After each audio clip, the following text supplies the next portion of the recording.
বিয়া কইরা বউটা বাড়িতে থয়ে আসার পরের দিন কা বউটা সুজা বাপের বাড়ি চলে গেল। এখন গণ গণ বাপের বাড়িতে আইতো মনসা না। আপনার আম্মা আব্বা ফোন করে বলে, ফুতরে তুই তো ফুত বউডারে বিয়া করে থয়ে গেলে, এখন তো ফুত তোর বউ হালি শুধু বাপের বাড়িতে আইতো মনসা। ফুত এটা কিন্তু ঠিক না। তুই তোর বউর এক শক্ত করে কড়া করে কথা কো। আপনার করুণে কি ভাইরে? আপনারও তো বোঝার দরকার। আপনার বয়স তো 25 থেকে 30 বছর, আপনার বউডার বয়স 15 থেকে 18 বছর। সে আর বুঝে কি?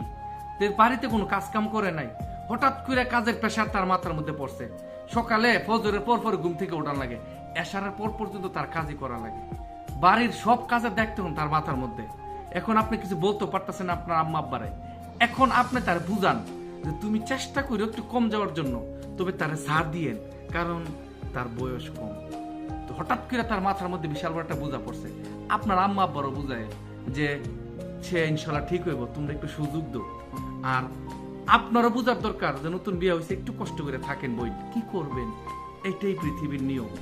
আর আম্মা আব্বারও বোঝার দরকার যে আমার পুত্রা মেয়েটারে বিয়া করে আনার পরে সে তো জীবনে কোনো কাম কাজ করে নাই, হঠাৎ করে তার মাথার মধ্যে তো কাজ দেওয়া ঠিক না।